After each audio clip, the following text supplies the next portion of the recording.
So perfect example, we were just talking about, we're getting back in the rhythm here, and we're going over some big misconceptions that we see with, for me personally, as a real estate agent with buyers, when I tell them, okay, it's time to get qualified. If you want to, we want to find your price point and things like that.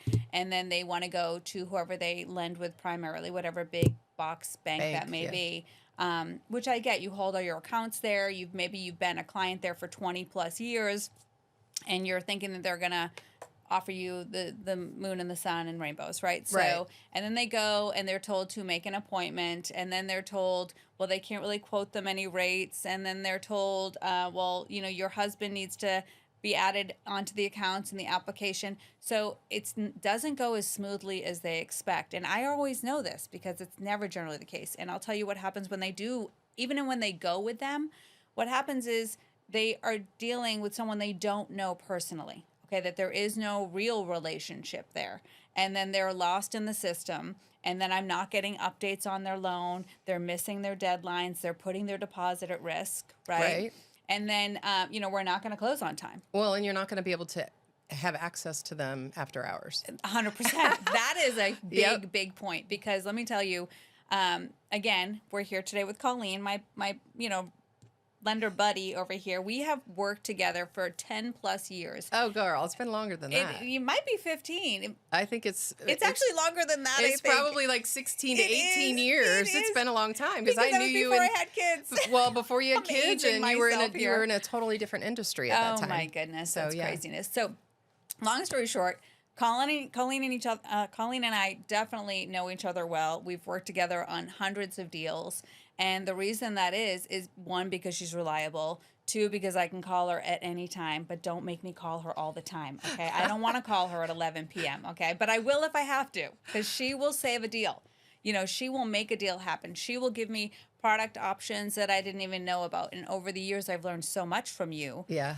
Whether it be, using the all-in-one loan or doing a recast, which I've done multiple times, which I love. And I think it's such a great thing. And we'll talk about that at another time that people don't know or understand.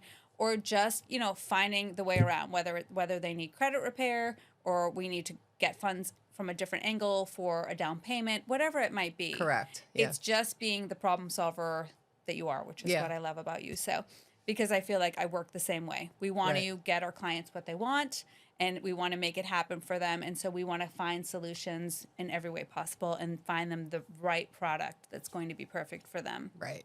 And anytime I have a client that I talk to that says they're going to look at their bank, I always caution them that they don't work the same way. And I let them know, hey, if you don't want to work with me, that's fine, but I would work with a direct lender and not a bank. Well, and I don't want to say any names, but I'll have people come to me and say, oh, well, I went online and so mortgage has, these rates telling me. And I'm like, okay, well, get it in writing.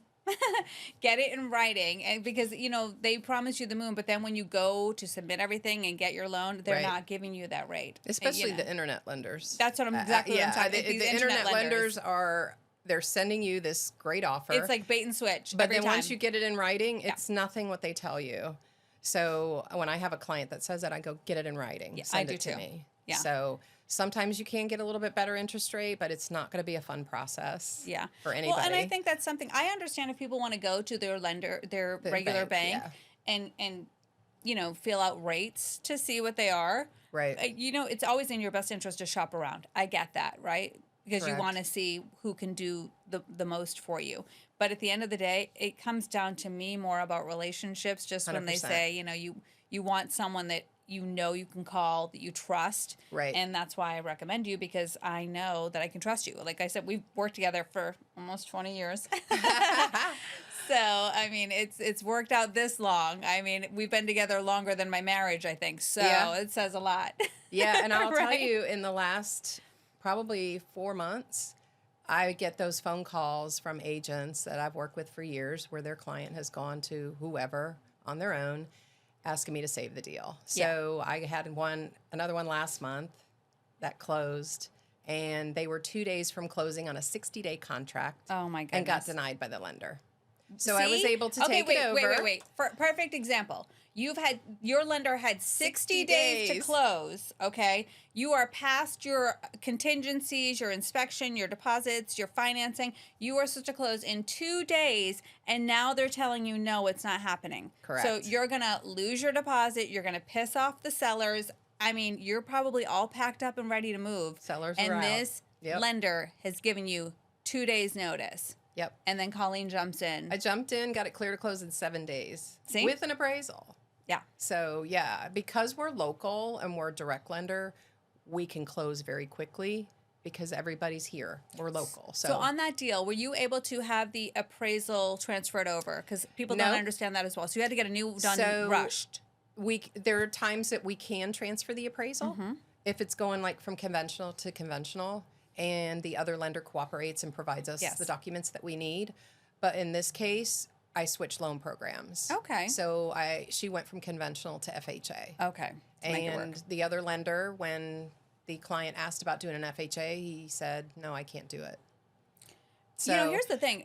In your personal opinion, if they said, no, I can't do it, when should they have known that already to notify? Oh, up front. Like we do, the way that our company works is that when we get a contract, we put the file together and that file goes right into underwriting. Yeah. Some of these lenders, they wait till they have everything, appraisal, title, everything. And then sometimes it could be 3 weeks. Submit it. Okay. And then you run into that last minute problem. So that's why it's so important to work with a direct lender that's going to do all of that up Well, front. that's why when working with you, I'll know up front, these are the conditions right Exactly. away. Like we might still be waiting for an updated tax return or the appraisal to be completed. Appraisal, title. But I already know that XYZ has already been checked off. Correct. And we're just dealing with these last couple issues. Exactly. So you're kind of all the way through. You're So making we get progress. loan commitments up front. Yeah. That way we know that there's not going to be an issue at the end. Yeah. So usually our loan commitments come out and it's pending appraisal, title, insurance, the standard stuff. Those are just so you know, commitment. What are the last 3 things? Appraisal. We get loan commitment, and we get appraisal, and then we get final approval. Final approval. Once we have the appraisal and everything. Those are the last 3 things you should be waiting for. Correct. Like insurance, final approval, and the appraisal. Those are the final 3 people. So if they're still telling you a week out that you need to get your tax returns, you're going to have a delay. There's a problem. The only thing you should be having to do is making sure the appraisal is coming back good and getting your homeowner's insurance. Those should be those are usually your last 2 things. They're going to do like a verification of employment to make sure you didn't lose your job. Right. Those type of things. But everything, all the hard stuff should already be done and gone. 100%. Yeah. 100%. So I think that's tough for people to understand. And the insurance part of it too, since insurance is such an issue here in Florida. Yes. That's a whole other thing. Go ahead and get our clients a couple insurance quotes up front because that way we'll know, hey, you need a 4-point inspection, you need wind mitigation, or hey, that roof's too old. We're not going to be able to get financing or insurance for you. So it's real important to do all of those steps up front just to make sure you're not going to have a problem at the end. And just to chime in on that, I do the same thing. So when I show someone a property, I will tell them, okay, well, listen, this roof may not have any problems based on the seller's disclosure and when we saw the property, but it's over 10 years old, which means we could have a problem with insurance. And then that means we might need to get a roofer to come out and do their own inspection and report saying that it has 5 years more for us to be able to get insurance. So I'm always trying to deal with those things as well in advance so that it doesn't become a problem where, we've gone through inspections and sure, the inspection said the roof was fine, right? So you think it's fine, but I know once it comes time for you to get insurance as that last step, we're going to hit this snag because of its age. Because, the age is the big issue. Yeah. Even if it's a metal roof or a tile roof and that the lasts same thing goes many years. for the hot water heater. Correct. Same thing. You could have this. I had the same hot water heater for 20 plus years. No problem. Never had a problem with it. Yeah. But when I went to go sell my house, guess what? No one could get insurance unless we were going to replace the hot water heater. Exactly. That was perfectly fine. Just like wanting to replace a roof that's perfectly fine and, it's only 10 years old. Exactly. And insurance wants you to replace it when it's a 30-year roof. We don't make up the rules, but we have to play by the rules. So, right? Exactly. That's kind of the problem. Yeah. So we want to make sure that we're looking out for you. So like Colleen said, she's going to get you quotes. I always make you aware of that up front from the beginning, and hopefully whoever you're working with is doing the same thing. If you're not working with someone, obviously we'd love the opportunity Exactly. to work with you. And the other thing with the insurance is that if it does have an older roof, or let's say it's an older home, their insurance could be $4,500. So Yeah. that could sway their debt ratio and be an issue with the loan, which is another reason why we have to get all of that up front. Because if we have somebody that's right there on the border of qualifying and then they get a quote for insurance of $5,000, Yeah. it may impact their loan approval. 100%. So that's very important. Two other big factors that I don't think people take into consideration when they're buying a home, and we'll have to talk about these in our next couple episodes, but one is taxes. Yeah. The taxes, and the portability of transferring over, the 3% rule, things that Correct. people don't understand about that. And as well as when they get qualified and then say they're looking at a condo or a community with an HOA, and the HOA fees, because that, sometimes it's a great resort community, but your HOA fees might be an extra $500 or $900 a month, and that is totally going to mess up your Exactly. your spending availability, right? And Exactly. your eligibility to get qualified. And I've seen some really steep ones lately, especially on condos.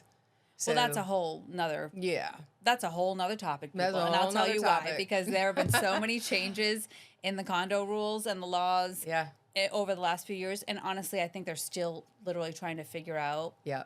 how to make it right, because they implemented all of these guidelines, and then that shot up everybody's assessments, and now no one can pay them. So I mean, they're still working things out. So I think they've extended those, but we'll touch back on that topic another day. But definitely some good information to listen to on that one, because it's and just kind of affecting to a lot let of people. everybody know where rates are. I mean, rates are definitely trending down, which is helping Yes. the market. We're down to like low sixes on conventional, and we're even in the fives on government. So, yeah, I've been seeing that lately. Yeah. Yeah. I said to people, like, if you, now is the time, because here's the thing, it's right in the cusp of being, it's like not a buyer's market, but it's not a seller's market. It's like, Right. it's a slight seller's market, right?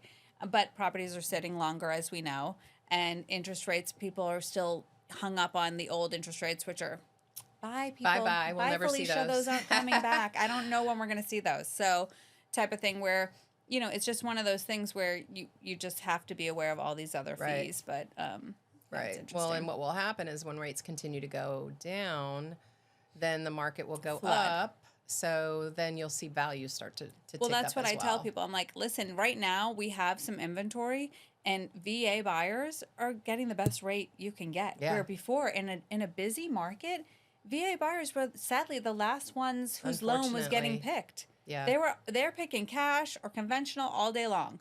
Then FHA, then VA. That is my personal experience. Maybe in different markets it's different, but here in Central Florida, I saw it all day long, and it was heartbreaking, because you want to reward our veterans. Correct. And unless I had a veteran seller who would be like, I'll take the VA loan. Generally, most people don't, because they find it higher risk when you're doing 100% loan, right? When they're just taking advantage of what they deserve to get. But I will tell you that I feel like on VA loans, it's kind of a misnomer that it's an issue with those, because I think listing agents are afraid of the appraisal. And Yeah. to me, VA loans are great, and the appraisers for veterans, I feel, are great. I don't never had a typically have problem. any Yeah. issues. Yeah. Even with the repairs, like the repairs aren't required the way they used to be years Yeah. ago.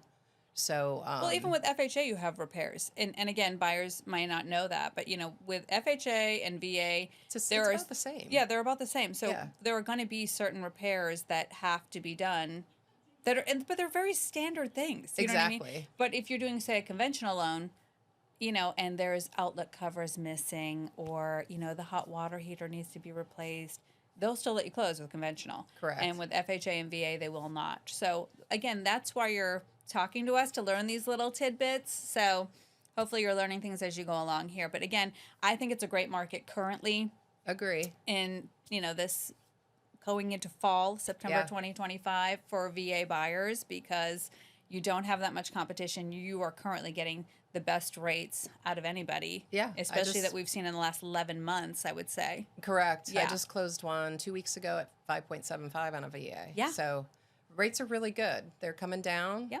Hopefully And if you have they'll great credit, continue to. if you have great credit, you're going to get an even better rate, right? Yes, So agree. that, and I think because homes are sitting longer, we're seeing more price reductions. So it's like that perfect mix for, buyers, and they're sitting waiting. I think it's the biggest mistake they're doing because, like you said, if interest rates were for some unforeseen reason to go down to 4%, no, I don't think that's it's going happening. to happen, No, but it's not happening. Don't get your hopes up.